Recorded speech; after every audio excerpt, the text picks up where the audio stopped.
Welcome to Tried and True with a Dash of Woo, where we're all about mixing tried and true strategies that actually work with the magic of manifestation and the science of programming your unconscious mind so that you walk away feeling integrated, inspired, and aligned.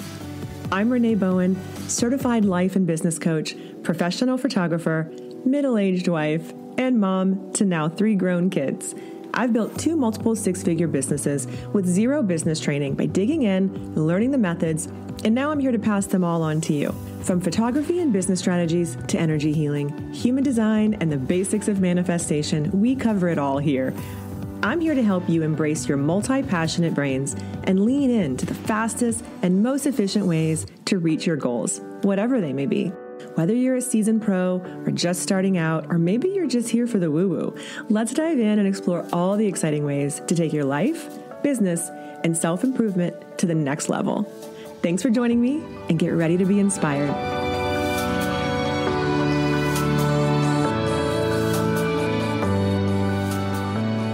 Hey, welcome to 2024, you guys. I hope you had a really amazing, safe, healthy, and just really amazing 2024, ringing it in, however it is that you did that. I stayed pretty quiet.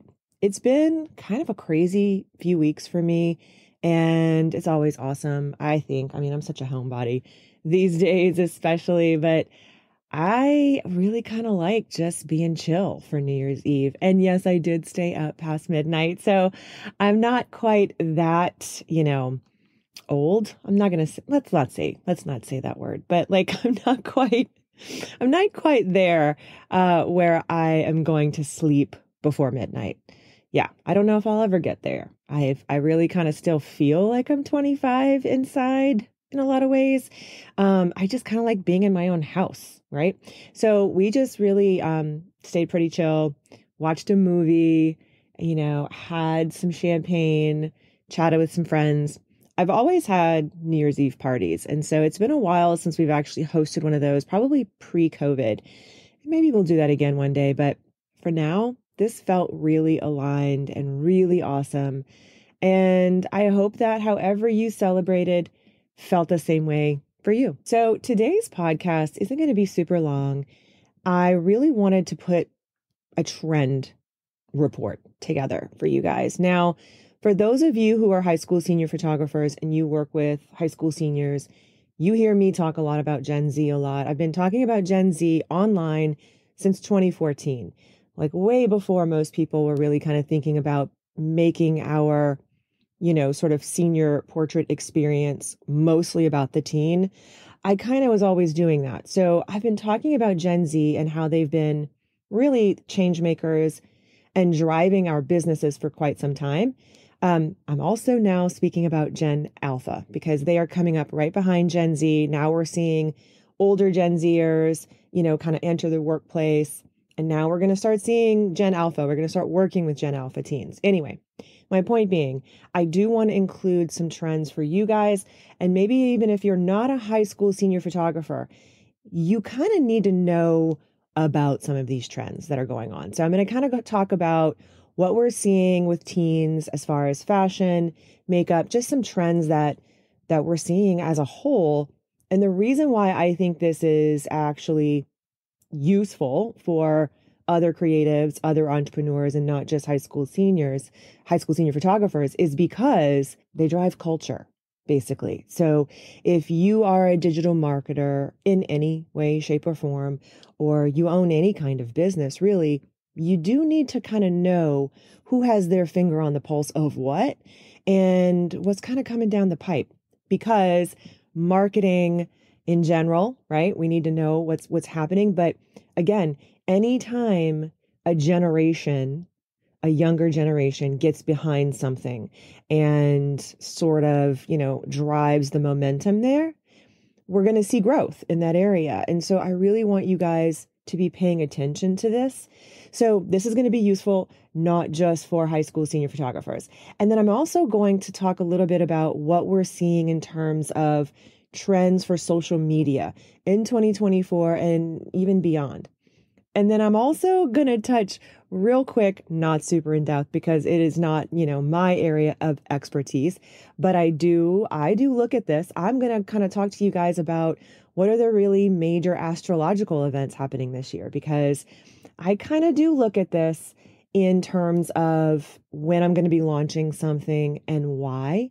So we're not going to go super deep into that, but at the very end, I do want to kind of touch on that for those of you guys who are into the woo like me. So before we dive into all of these different trends, so again, there's going to be like 3 sort of phases. So the Gen Z, teen, young teen, fashion, makeup trends that we're seeing, and then we're going to touch on some social media, and then we're going to touch on some astrological sort of woo-woo events. Okay, before we get into that, I really need to put another bug in your ear about 2 different things. So this is for my photographers who are listening. I want you guys to listen up.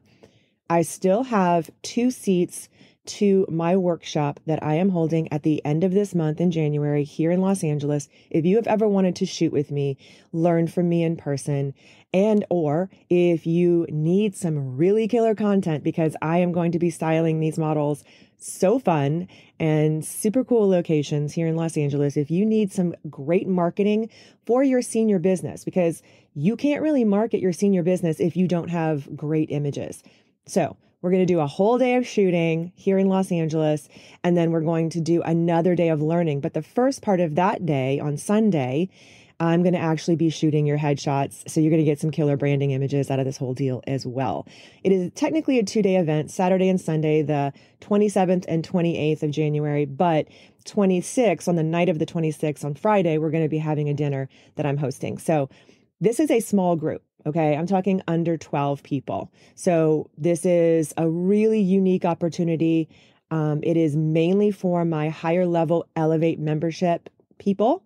And I do have a couple of spots that became available, so I'm opening them up to a select 2 people. So you do need to reach out to me if you're interested. It's not going to be right for everybody. The intention here is that, the vibe of this group is really awesome, and I want that to remain awesome. So reach out to me, shoot me a DM on Instagram at Renee Bowen. Let me know if you're interested, or you can email me as well.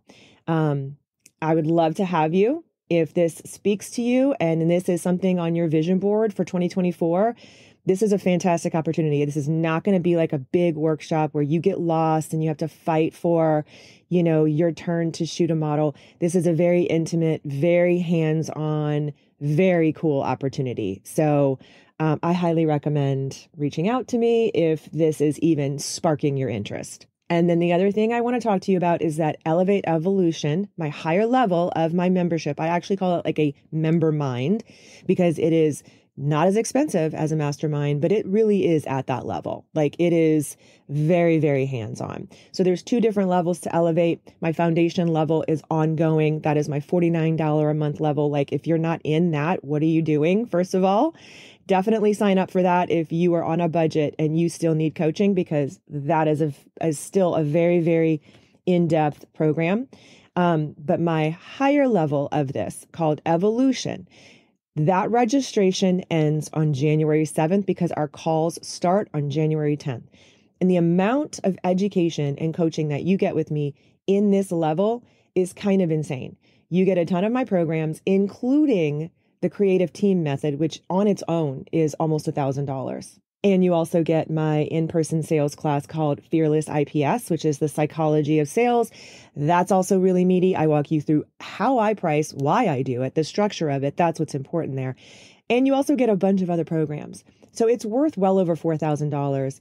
And it is either a monthly payment of $255 for 6 months or a pay in full for $1,330. Like the value is insane. Everyone who is a member with me there basically has been with me for a few years. They keep re-enrolling, and all of them have been saying that the value is just ridiculous. Like you're not going to find this anywhere else in our industry. You're just not.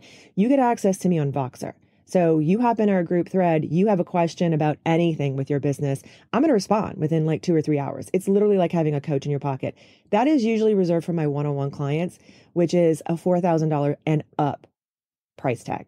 So this is a no-brainer. I don't have that many seats left, but if you want in on Elevate Evolution, you need to go to reneebowen.com/elevate. All of this is going to be in the show notes, and you need to sign up ASAP. This is a 6-month commitment. It is only open twice a year. And if I'm being honest with you, I don't even know if I'm going to offer it again. So I do it on a 6-month rolling basis because I don't like to bog myself down with, planning too far in the future either.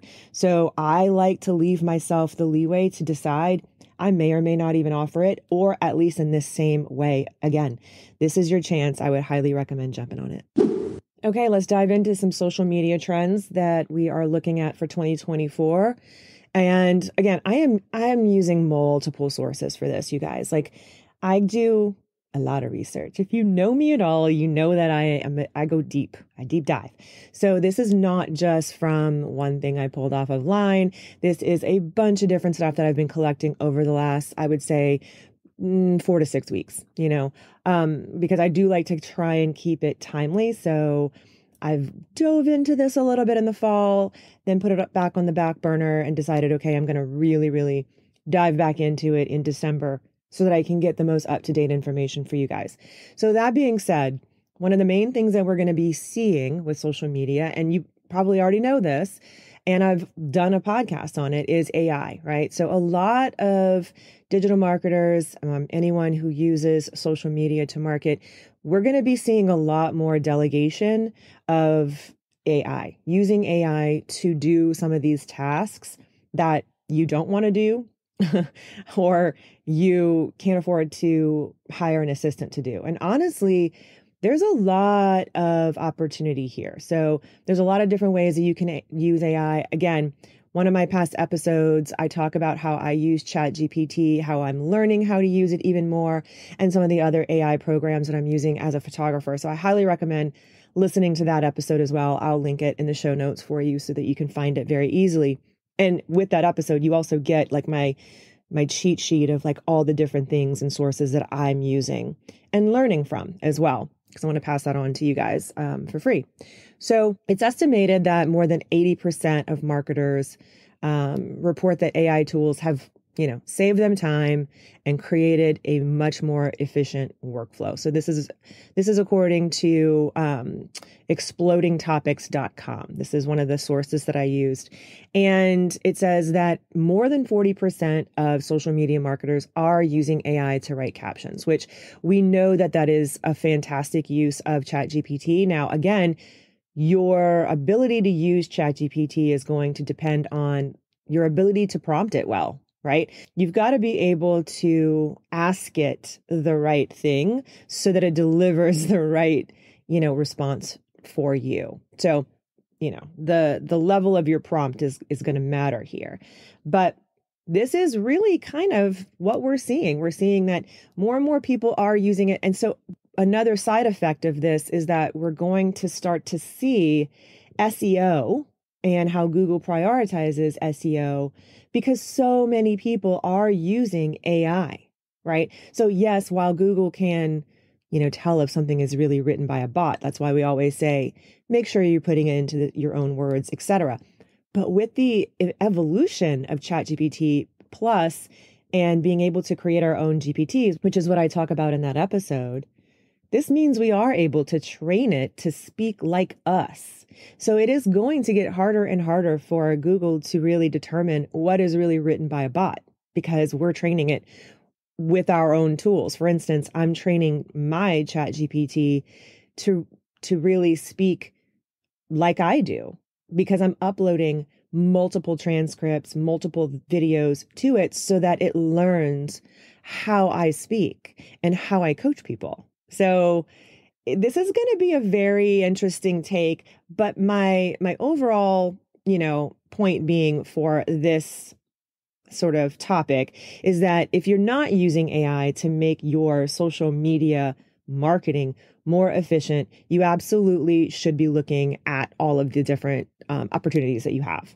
Something I want to mention just as a little side note here as well, in general, one of the other trends that, we're seeing across the board, and this really is going to pertain to mainly product-based businesses, but not necessarily. So hear me out on this.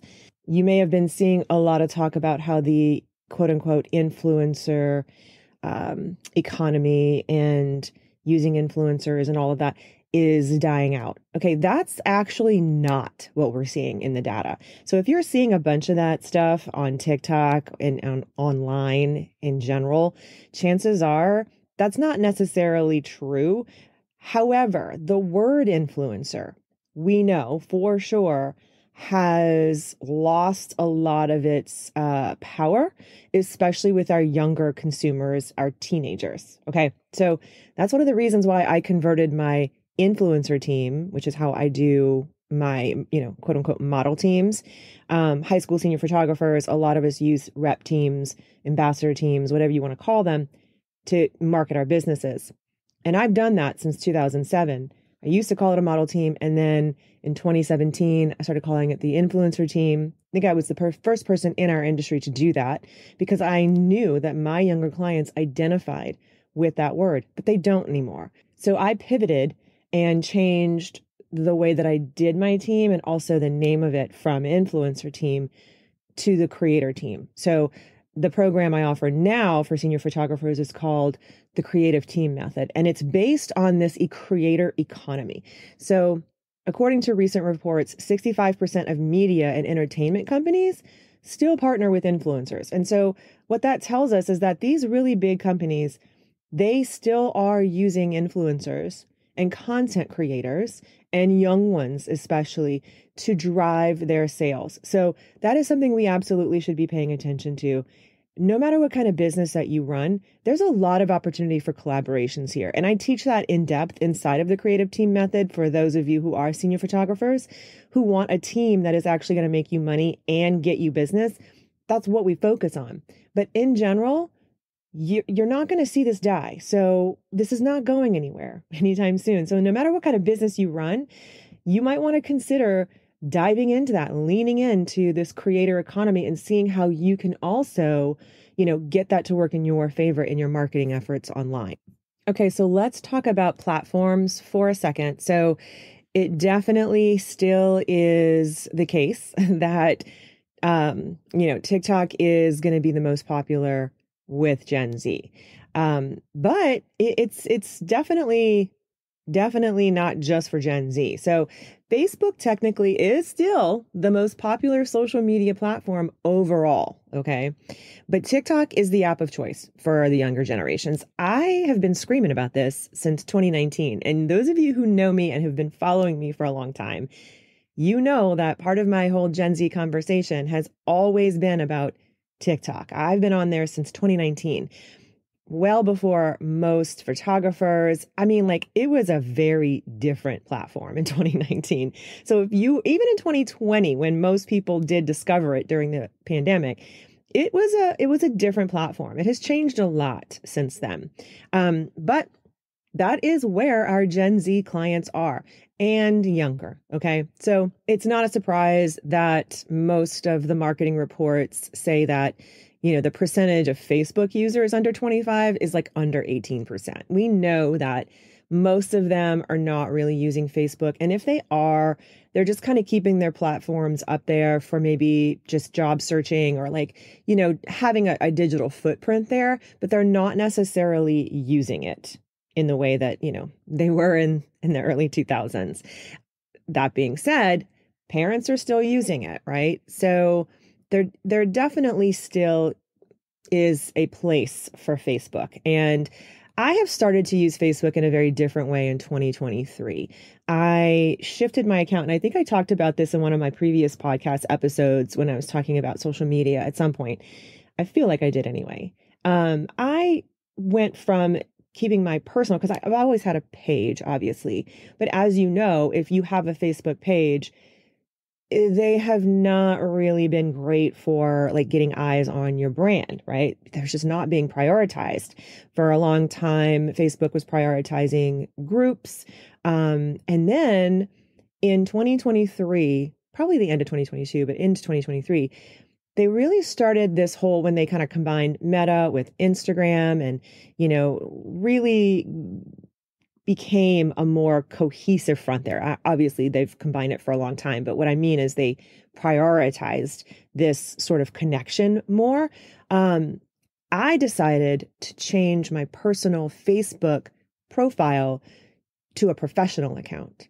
And I saw a lot of jump in engagement when I did that. So what that means is now from my Instagram, let's say, my Instagram, because I have it set to automatically send my Instagram posts, my reels, my posts, whatever, and my stories to my personal Facebook, which is a professional account now. I can do that because it's a professional account. Before that, I had to do it through my business account, right? Like, so if I'm a professional account on Instagram and on Facebook, so they communicate. Okay. So if you're a business account on Instagram, it's going to communicate with your business page. I switched that this year. I still have my page and I still have an automation through Repurpose.io, which is a system I use to send my posts from Instagram to my Facebook page, but it goes to both places, right? So organically, it's going to go to Facebook, my profile, and then I have this automation set up so that it's going to do that. But that automation is set up for multiple things. Like if you know anything about how I like to automate systems, I use that system, Repurpose.io, to send my TikToks and Instagrams, my videos, everything all over the place. So like it'll automatically put it on YouTube Shorts. It'll automatically send it to Pinterest. Like there's all kinds of automations that I have set up because I don't have time to be doing that all by myself. And I want to be able to have a consistent messaging on multiple platforms. I'll put that resource below in the show notes as well if you guys want to check it out, because I do have a code that you can get it for, I believe, 20% off. So that being said, my main point to this being that you may want to experiment with using Facebook and Instagram as a professional account and see if that gives you a jump of engagement. I found that it definitely did. Like more people see my posts there now. And so I do post about my business. I have a lot of my stuff being, sent over there. And I don't use my Facebook just for my personal life. Now, this is a choice. Okay. I'm not saying that you have to do any of this. I'm not saying that you have to listen to everything that I'm doing. I'm just letting you know my experience with it. I believe that my brand is a reflection of me. And I've talked about this a lot in the past, that our clients really want to have more of a relationship with us and not just like a head, right? Like a business head. We've been moving away from that for the last several years with social media, and we've seen more and more of this word, authenticity being thrown around. And that's really what we mean by that. We mean your clients want to know more about you than just, okay, this is what I do for business and this is what I do for you. They want to know who you are as a person. So I'm okay sharing some of my personal life online, but I always have. So that is a choice that you have to make. And I'm not saying that you absolutely have to do it the way that I do it. I just find that it works really well for me because by the time a client comes to me, they know a lot about me already. Now, I'm not going to share every single bit of my life online. We all have to make these decisions ourselves. But I do think that having some of that online is a really great point of reference for people and a touch point. It's a touch point. Like just recently, I shared some personal photos of my family that I had just taken on my Instagram and Facebook subsequently because, they communicate. And I have way more engagement on personal posts than I do on my business posts. I mean, people really want to engage with you personally, and they're more invested in real life. And so why not infuse a little bit of that? Let your clients know, who you really are and what you value. And I really do believe, I've seen it in my own business and I've seen it in other people's businesses too. I feel like this can make a really, really big difference. So that being said, I get on a tangent. Sorry. Let's get back to the topic at hand. Facebook. and TikTok being the platform. So most people are going to be using TikTok. So if you're not using TikTok or you don't know how to use TikTok, I highly suggest figuring that out in 2024, because 78% of Gen Z used TikTok in 2023, and 2/3 of them used it daily. So this has just grown every year, and it's not stopping anytime soon. And I know that TikTok has changed a lot with the opening of TikTok Shop and all of that. And so there's a lot of like sponsored posts and there's a lot of like selling on there, but people are still using it. They're still using it. It's not going anywhere. Again, I've been talking about TikTok as a platform for a long time. I love it. I'm over there all the time. You guys can find me on TikTok. I'm just Renee_Bowen. That's my handle. I'll put that in the show notes for you. Come find me over there and just kind of see what I do, right? Like you don't have to like dive in and commit to posting 5 and 6 times a day right now. There's a lot of strategies that you can use. I have a class as well that you can purchase. It's just like a 90-minute, maybe almost 2 hours. It could be 2 hours. Class that I taught a few months ago, talking all about how to use it. It's called Glow Up Your TikTok. I'll post that in the show notes for you too, if you are trying to figure it out. I just recently saw one of my students who took that class when I delivered it live, and she has been very, very consistent about using TikTok. And man, her videos are just blowing up now. So it really does pay off, okay? But it is a long game. None of this stuff is just going to be a quick hit. You really have to kind of put in some consistency. So that all being said, get on TikTok. And so to finish that topic a little bit, just in general, the platforms that our Gen Zers are really on, Snapchat is still the winner because this is how they communicate. Most young people, teenagers, everyone, they connect with Snapchat. When they meet somebody out and about, they don't ask each other for their cell numbers right off the bat. What's your snap is what they'll ask. It's a lot less invasive. So Snapchat is still being used mostly by them, and TikTok is right underneath there, right? So the percentage of Gen Zers is like 51% of Snapchat and then 44.7% TikTok. And then under that is Instagram. And then under that is Twitter. And then you get into like Reddit, Pinterest, and YouTube. So it's really surprising to me that YouTube is so far down. It's only like 25% of Gen Zers are on, YouTube that often, which is very, very interesting. It's mostly millennials on YouTube right now and some Gen Xers, but you get the point. Okay. TikTok is really the platform of choice. Instagram is just underneath that. And again, I do repurpose my content. I talk about that in my like little mini course, Repurpose. I'll link that for you too. Talks about how you can take one piece of content and just put it in like 26 different places. So think about where you want to spend your time. I'm not saying that you have to be on all these platforms. I've talked about this on other podcasts. You need to figure out where your target client is spending their time, and you need to figure out your core messaging. And then you need to just learn how to replicate that so that you can get that, cast that net and really get visible. That's your top of funnel marketing.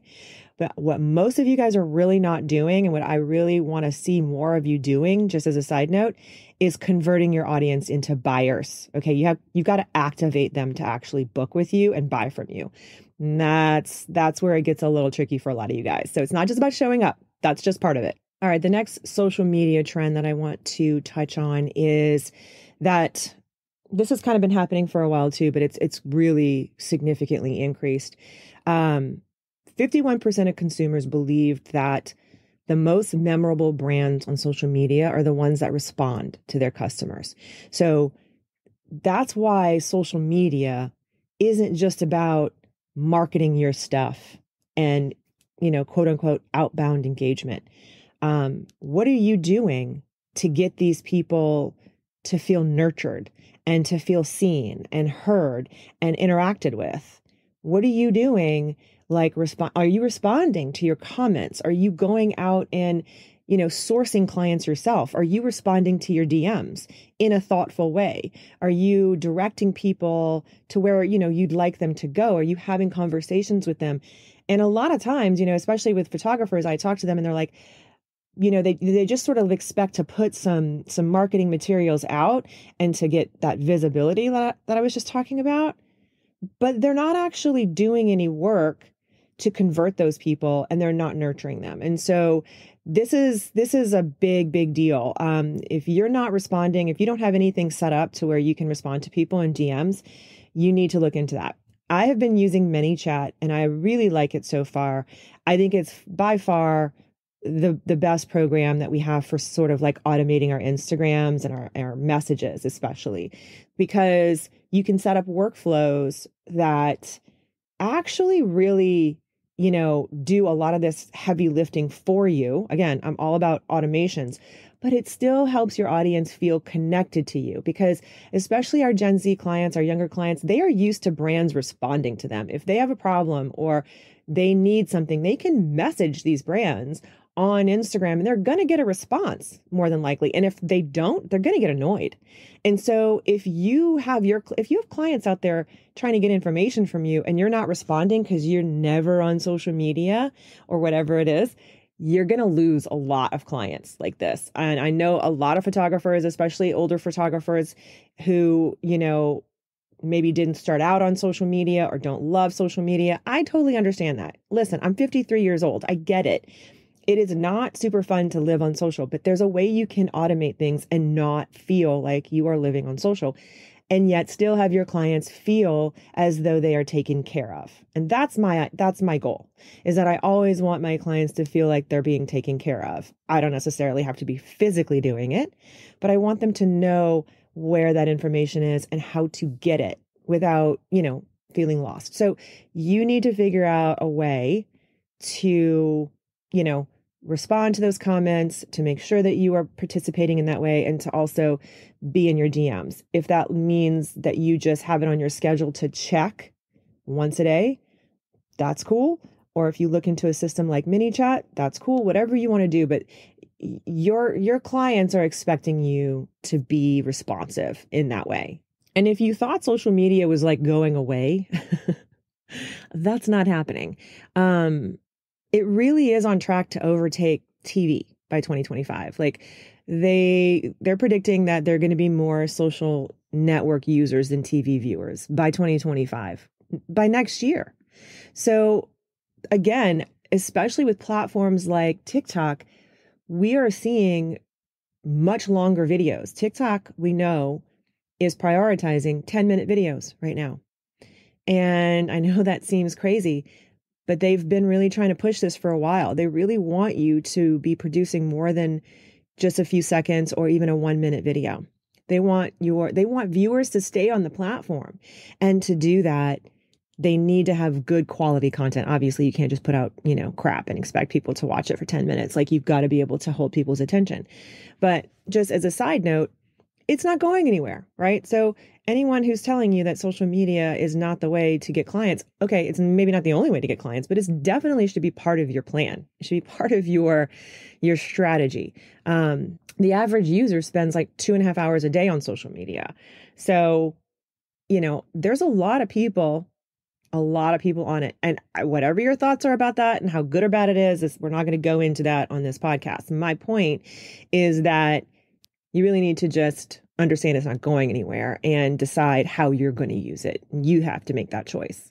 The other theme that we're seeing really rise, this is not going to be a surprise to you either, is that more and more brands are engaging users with this authentic content. This is what I was kind of talking about before, but those days of like really hard selling, promoting on social media, that's really what we're going to see on the out, right? That's kind of going out. People don't really connect with brands that, who only talk about themselves and their products. They don't really care, right? It's just like we talk about with your copy on your website, whatever. You really need to be saying you way more than I, okay? This is the same kind of information. So people really want useful information that they can use in their lives, and they want to emotionally connect to a brand. And they want to know that there's a human on the other side of that. So the most impactful brands are really tailoring their social content so that it tells a story. Again, we have been talking about this for years. So this shouldn't be anything new to you guys, but storytelling and brand authenticity, still a big deal, even bigger. This is why we're seeing so much UGC content, right? So user generated content. This is the kind of content that is the most authentic a brand can typically get. It's like social proof that brands and products do what they do. It's what I was talking about before with the creator economy. In a recent survey, some consumers were 2.5 times more likely to rate a brand as authentic when they published UGC content as opposed to like brand created, polished content. So you're going to see a lot more like bigger brands using real people and doing these like ads that don't look like ads. They are literally just creators that they have found who obviously are getting paid, but it's more like in line with their branding. Like the brand will post it and it is coming from, it's social proof. It's coming from the person who's actually using it. So again, if you're doing a senior rep program, this is this is great news for you, because this is what we've been doing since the beginning of senior rep teams. It's just that that's not what we were calling it, right? And so you have a great opportunity to really lean into teaching your teen clients how to really leverage themselves as creators and to even make some money doing this, because I'm sorry, but they want to. Most of them want to. And for most of them, it is accessible for them, especially on TikTok. Anybody could do that right now. So this is a great opportunity for you to sort of step into being the leader and their guide in doing that, as well as having the benefit of getting clients from it. Because the more teen clients you have talking about your brand authentically, creating this content, the more you're going to have your brand awareness in your local area and get more clients. It's how you create that foothold. Another trend that we are seeing in terms of types of content is, we've known that there's a lot more shorter attention spans. So this bite-sized content's doing really, really well, right? Because people are spending more time on social media, and they're less engaging. So basically, this is a crazy stat because it was 8 seconds, but a recent stat I saw said that Gen Z loses focus on an ad after 1.3 seconds.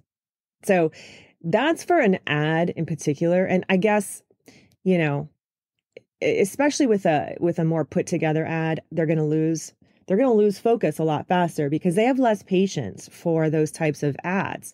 So you really, really, really want to be using, if you are creating ads or if you are, just thinking about your content in general, what is going to keep their attention, right? That is kind of what I've talked about in the TikTok class. And I know I just mentioned this longer form video that TikTok is prioritizing, but you really kind of have to be doing both. Okay. So it's not like I'm just converting all of my content to 10-minute long videos. I mean, no.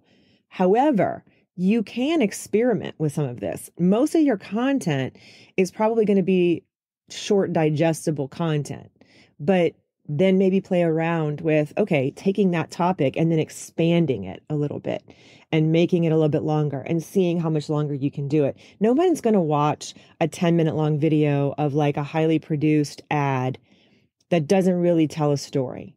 It has to tell a story. It has to be engaging. That's the thing. It can't just be, basic. It has to be really good. So obviously, especially with our younger clients, a lot of them say that a video longer than 60 seconds can actually feel stressful to them. So the type of your content really matters.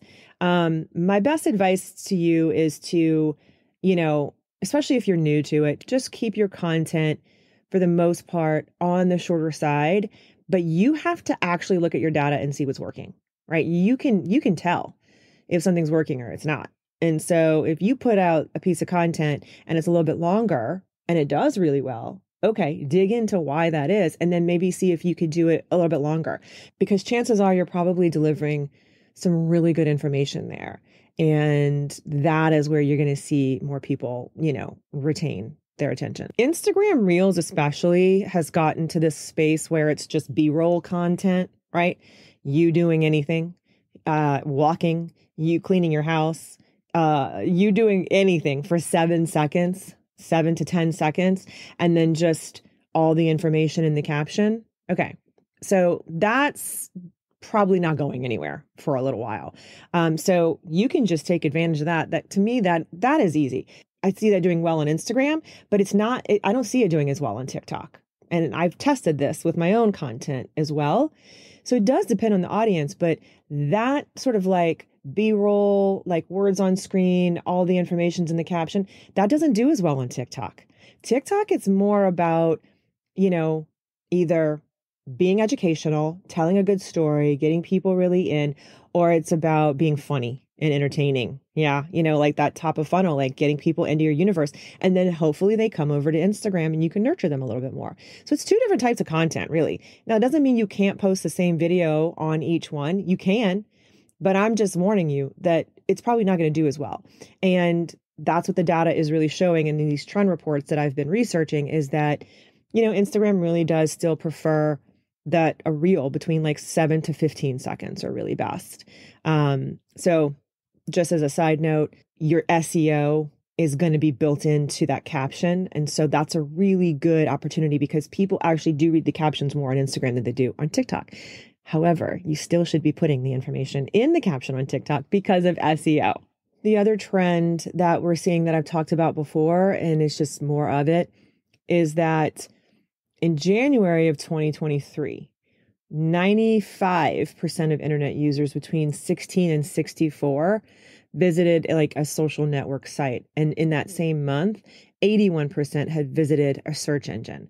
So what we're seeing is that more and more people, as time goes on, social search is incredibly convenient.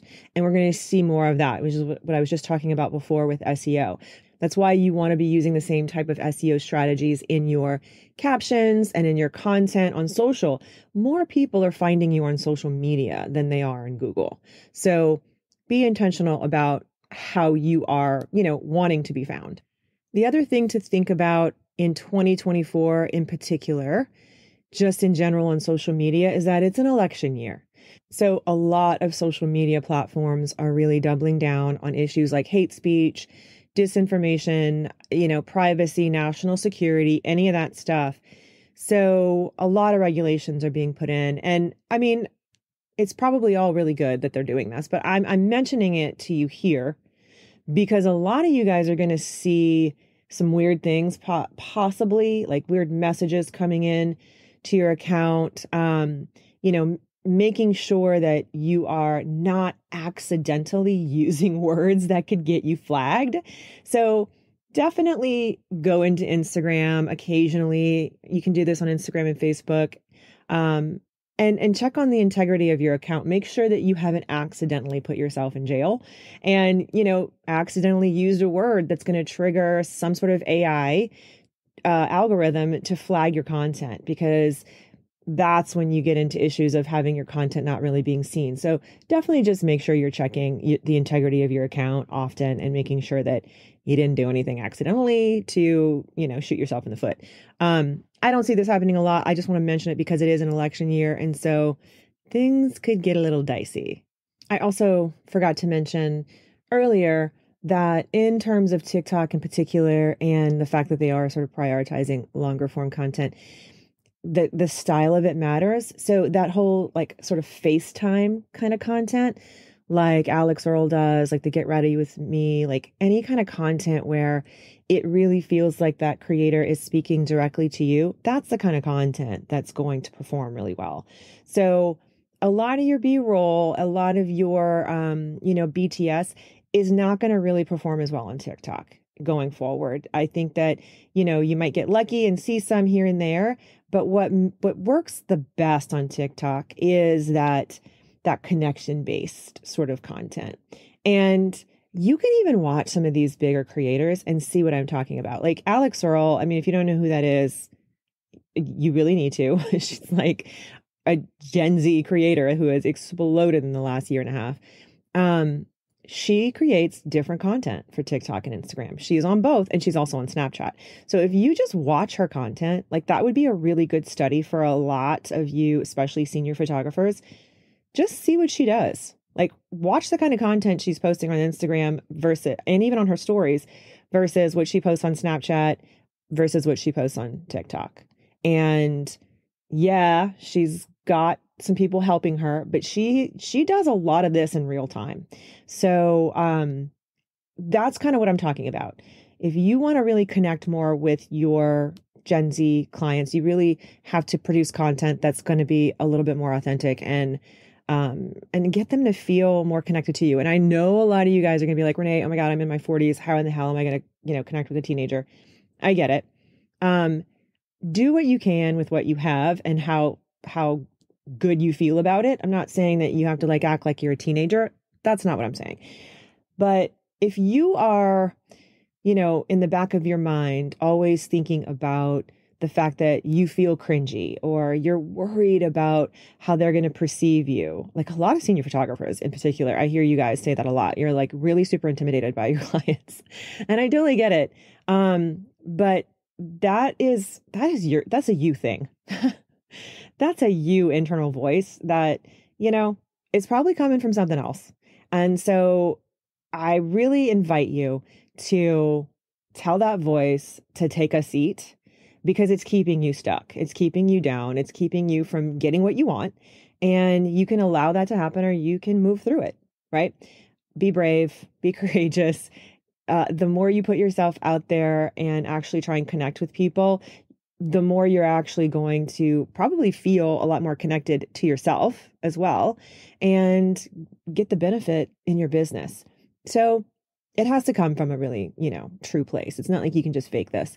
But I tell this to photographers in their 40s and 50s all the time because it's something I hear a lot. But the fact of the matter is that if you are drawn to work with teenagers and you love doing this, and most of you do, like when I talk to you, like you absolutely love what you do, then show it. Okay. If you love what you do and it lights you the F up, talk about it. Tell people why that is. Connect with your audience. Let them know how much you freaking love working with them and why. Okay. Go to that.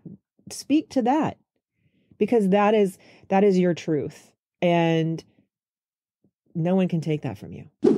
All right. We're moving on to some fashion trends in particular that we're seeing in 2024. Now, I'm not going to go super deep into this. This is going to be a little bit of a shorter rundown. Those of you who are in Elevate Foundation and in Evolution, you're going to get a much more meatier breakdown of all of this in our first calls at the beginning of this month in January. So in the next week or two, if you're in my programs, especially with my Evolution, we're going to go even deeper into this with these trends because this is what we do. We need to be thinking about how to really speak to our clients. Again, like for my workshop coming up, I'm going to be shooting a lot of these trends because I want to be thinking way ahead. I don't want to be doing stuff that everybody else is doing. And so if you're shooting the same kind of stuff and the same kind of content and the same kind of clothes as everybody else, you're just going to be lost in a sea of sameness. And I don't want that for you. And so this is super top of mind for me. So those of you guys in my groups, you're going to get more of this, but this is just a rundown. I want you guys to have this on your radar. Again, even if you're not a high school senior photographer, you can use this in your own life. First of all, if you want to look fashionable, if you want to feel in the know, if you want to be the it girl, even in your 50s, hello, excuse me, I am still an it girl. You can be too. So here we go. In beauty, you guys are going to love this. We're seeing a big old comeback in blue, and I'm talking like blue eyeshadows, nails, prom makeup. Yes. Okay. So let's hope that this is going to be a much, more current take than those of us who did this in the 80s. But yeah, that stuff is back. Like 80s, all the 80s stuff is back in a big way. Another thing that we're seeing in terms of fashion with 80s is those big, like, shoulder pad jackets and coats. I mean, it's done in a different way than it was in the 80s, thank goodness, but very structured look. Okay. So let's get back to beauty though. blue, blue, blue. We're also seeing a lot of metallics. So silver metallics in nails, even in eyeshadows, and also in jewelry. Silver's making a big, big comeback, which I don't really know how I feel about that, because I mean, that's all I wore for years. And then in the last, I would say 10 years, it's been nothing but gold or rose gold. And now we're going back to silver. So I got to start digging out some of my older stuff. Another thing that we're going to see a lot of is this like spa aesthetic, body, skin, and a lot of like skincare. We're seeing these like young girls, like 12, 13-year-old girls on TikTok making all of this content about their like 12-step skincare routine, which good for them. But oh my God, like that is not what I was doing at 12 and 13. So that is going to be huge. That's making a big, it's on the rise. It's not going anywhere. We're also seeing, which is really interesting to me, this sort of like jazz revival, right? So, yes, in terms of music, I think we're going to see a lot more like sort of jazz influenced music, but mainly outfits, right? So jazz bar outfits, funky jazz outfits, jazz club outfits. Those things are search terms that are on the rise right now. So that's going to be interesting. Another thing that's really big right now is, this kind of fluffy hair aesthetic, like this big 90s hair, right? And then sculptured jewelry. So like chunky hoops, big braid hairstyles, wavy perms are like that is a search term that people are searching for, which, oh my God. I can't believe it, because I was getting perms at like 9. Okay, but this is not that kind of perm. Big buns, those are like, and not the kind that you think, but hair buns, that's what people are searching for. But yeah, all of those kind of like big chunky jewelry things as well. Also, stacking bows everywhere. Bows in the hair, bows on the necklaces, bows on the shoes, crocheted bows. I mean, oh my God, they're everywhere right now. Again, Alex Earl, always with that bow in the back of her hair now. But we're going to see like stacking of the bows.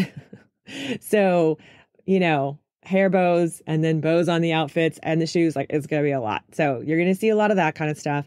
Also, stickers are not going anywhere. Okay. Stickers have kind of been a thing, but if you use stickers in your business as, to do promotions or anything like that, they're not going anywhere. Stickers on everything is still there.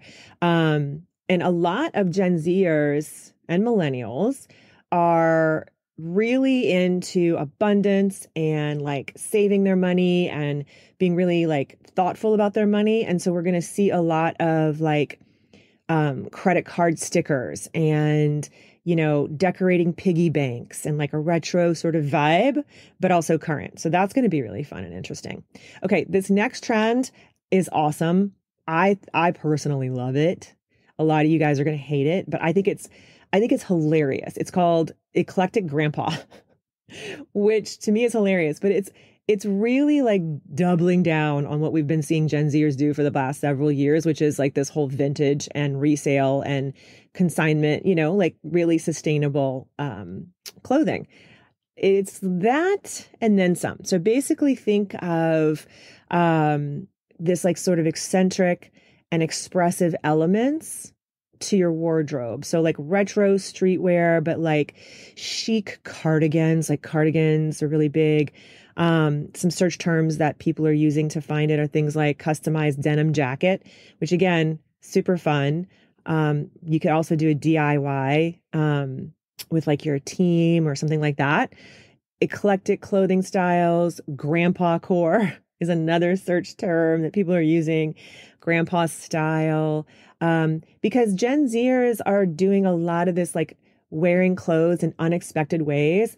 And yes, I'm talking about like how we did in the early 2000s where we put skirts and dresses over jeans. They're doing that, but they're doing it in a lot of different ways as well. So very eclectic, like just kind of putting on a whole bunch of stuff. Like I think it was about like 2 years ago, I did this really fun shoot with my team, the Gucci style one, where I literally just like let them loose in my style closet. And so I just put on everything. It doesn't have to make sense. It's like that Gucci style, right? Where you see it on the runway and you're like, what?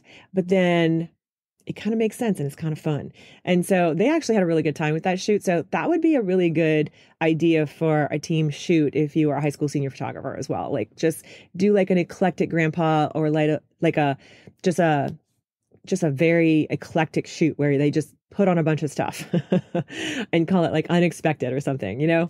Something that I think is really fun that is coming back in style for Gen Zers is badminton. So that's going to be really fun. Maybe you can do a really fun badminton shoot. That would be super cute.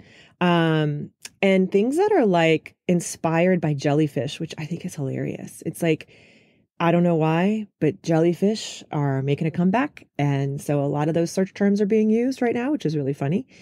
And then another really fun trend is like using scraps to make something new. So this is kind of in that term of like unexpected and grandpa core, right?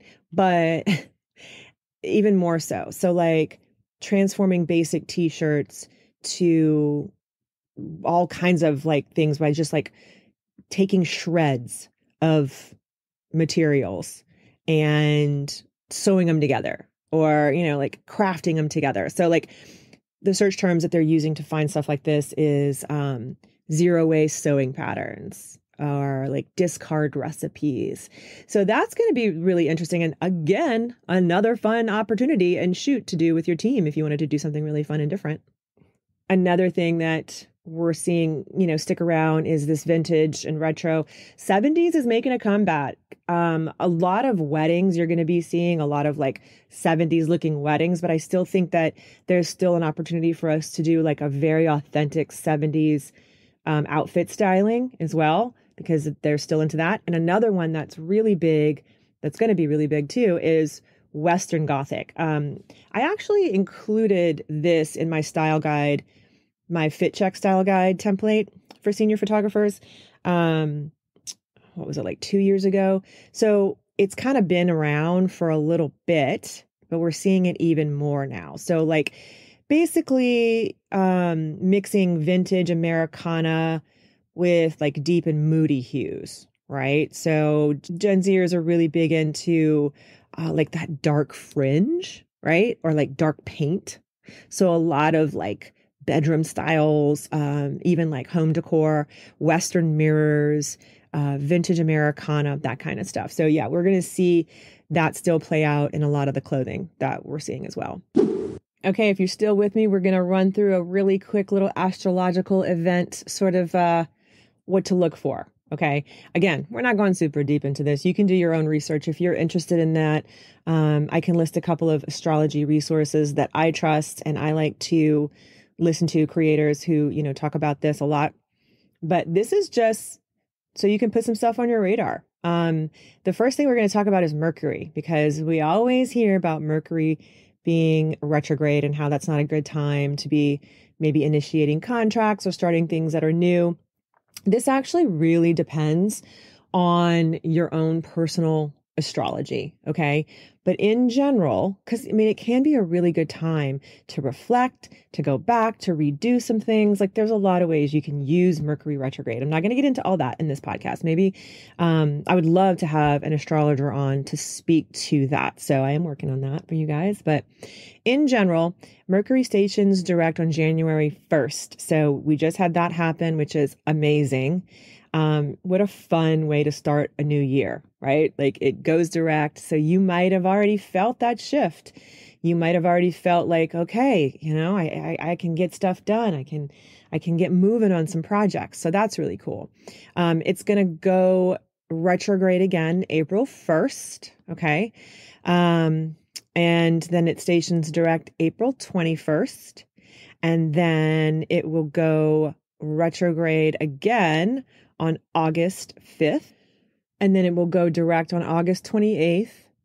And then it will go retrograde one more time, November 25th, and go direct December 15th. So that'll be nice. We can end the year on a direct Mercury retrograde. The other thing that I just want to touch on is the new and the full moons. So a new moon, again, this is going to depend a lot on your personal astrology. But in general, you can use new and full moons for manifestations, depending on the moon, and also depending on what sign it's in as well. But new moons are a really great time to go inward and reflect and really sort of like take in information or, like process things. And then full moons, it's like the culmination of that and like a purging, right? Or something coming to fruition or, I love a full moon. I always charge my crystals. Yes, I'm that person. I always put my crystals outside on a full moon. And different moons, like I said, are going to be different things. Sometimes it's not good to manifest on certain ones. So you definitely want to kind of be listening to the experts on that. But in general, here's your little list of the new moons and the full moons. Okay, so we got a new moon in Capricorn on January 11th, and then a full moon in Leo, January 25th. Then we've got a new moon in Aquarius, February 9th, and a full moon in Virgo on the 24th of February. And then the new moon in Pisces on March 10th. So that'll be like a really nice Virgo Pisces is kind of like a good little combo. I'm a Virgo though, and I always get along really well with Pisces women, especially. And then we have a full moon eclipse in Libra on March 25th, and then a new moon eclipse in Aries on April 8th. And then a full moon in Scorpio, April 23rd, new moon in Taurus, May 7th, full moon in Sagittarius, May 23rd, new moon Gemini, June 6th. And then a full moon in Capricorn, June 21st, new moon in Cancer, July 5th. Again, you might want to like write these down just so you have them or put them on your calendar. That's what I do. Full moon in Capricorn on July 21st, new moon in Leo, August 4th, full moon in Aquarius, August 19th, and a new moon in Virgo on September 2nd, which is really kind of fun. And then what I think is really, really, really cool, because again, this is my birthday, on September 17th, we have a full moon eclipse in Pisces. It's going to be really juicy.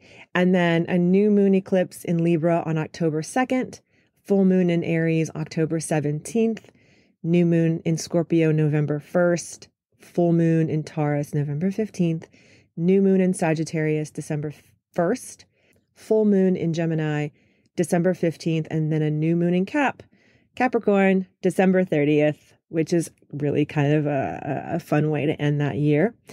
And right before Capricorn season of 2025, which is hard to believe that we would be talking about that. But here we are. You know how fast the years go. So the only other thing I want to touch on real quick about astrology in 2024 is this one, because it is a very, very, very, very big event. And it's when Pluto moves into Aquarius. Okay. So we've kind of been testing the waters with this. Again, if you know a little bit about astrology, you may have heard about this before. As the furthest planet from us in the solar system, Pluto moves at a very, very slow pace, right? Ruling generational change more than individual people. Though that's not to say that those with like strong Aquarian energy in their birth charts won't feel this transformation more than other people. So Pluto is going to be moving into Aquarius January 20th, and it'll stay there through September. It's going to move back out, and then it's going to go back in for a really long time.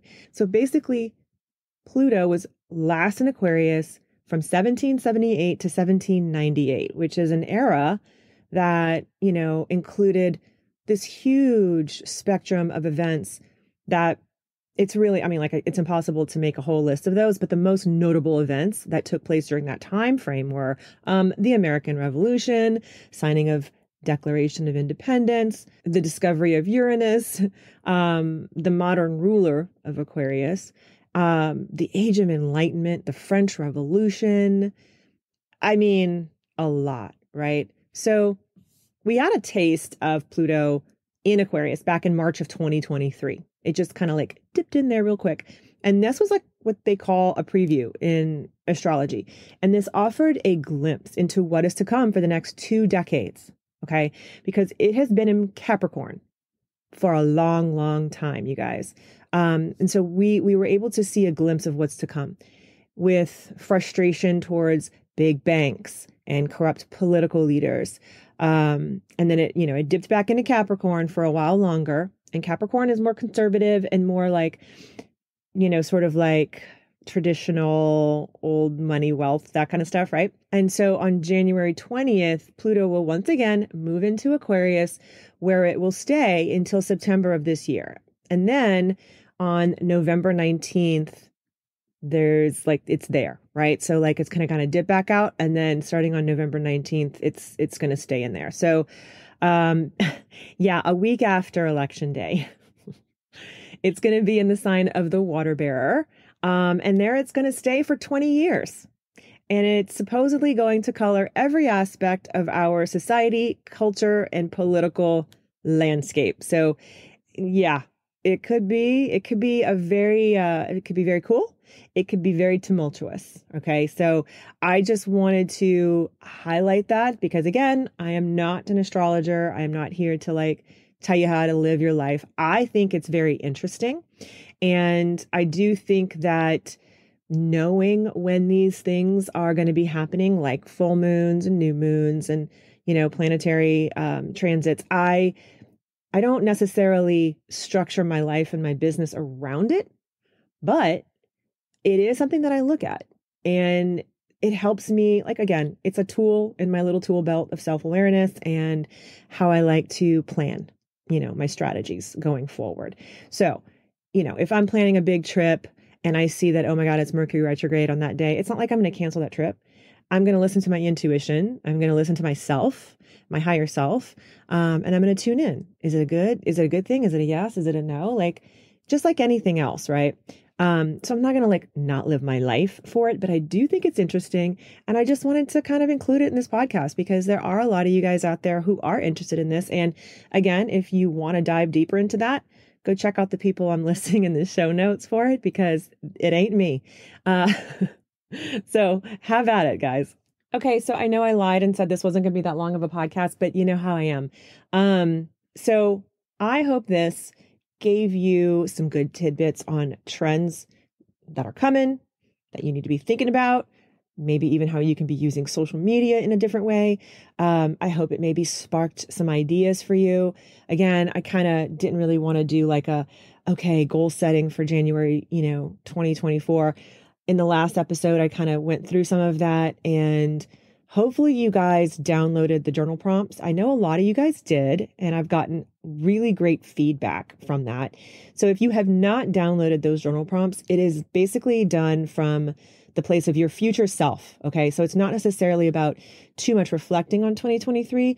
I want you to look forward. I want you to feel what it feels like to be in the place, to be the person that you want to be this year, and to actually put yourself in that energetic space, right? Because that's how we collapse time. That's how we get where we want to go.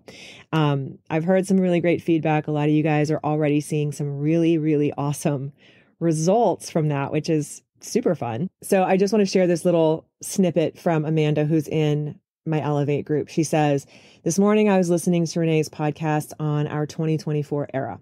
It was glorious. I was already having a really good day, been having really good days, and just absolutely basking in the 180 that I've done in the last 6 months. And then about midday, I had an old inquiry pop up wanting to pay their booking today. Then another family session inquiry who found me in a business network we both belong to. Instead of rattling off my fall family special in a hurry, I took a minute, converted my senior session pricing over to something that made more sense for families, and I sent it out with no extra thought, like I do it every day. Happy if they booked, just fine if they didn't. The guy didn't even bat an eye and happily booked my lowest package as a Christmas gift to his wife. I absolutely did not have selling a 30-minute family session for $1,000 on my 2023 bingo card. Renee Bowen, I just can't even with you. Living my best life over here, thanks to you helping me zone in all my years of hard work lately." And, that's just kind of one of the little tidbits of feedback that I've gotten about the journal prompts. I've heard some people tell me that they sat down and did them because there's like 30 journal prompts, so it can take you a little bit. Someone said that they carved out like 2-3 hours and they just really wanted to really kind of immerse themselves into it. And immediately after doing it, they're like finding money. You know what I mean? Like finding money on the street or having unexpected abundance drop into their bank account. Like all kinds of crazy cool stuff is happening. And first of all, I love that for them. And I also love hearing about it. So if something is happening to you in a good way, I want to hear about it. Let me know. So that's it, guys. Thanks for listening to this week's episode of Tried and True with a Dash of Woo. I hope that you got some good strategy and some good woo combo for you, and that 2024 is treating you well so far. If you want to join us for the workshop on January 26th through the 28th, get in touch with me ASAP. I'd love to have you. And if you want to join Elevate Evolution, you got to do that real quick because registration ends on the 7th, and there's some really good bonuses too. Again, you get a lot of stuff in this. It's kind of crazy. And if you've never invested in yourself, just as a side note, I know it can be really scary, but if you expect other people to invest heavily with you, you need to be investing heavily with yourself. Period. The end. That's just how it goes. I'm not talking about taking money off your table, but if you can do this, it's literally such a small price. I mean, $13.30 pay in full. You should be making that and then some per senior. And when you surround yourself with the right people and get the right education, you absolutely can. So I want to see you in the room. And I hope you guys have a fantastic week. Talk to me on social. Let me know what's up. Love you guys. Mean it. Bye.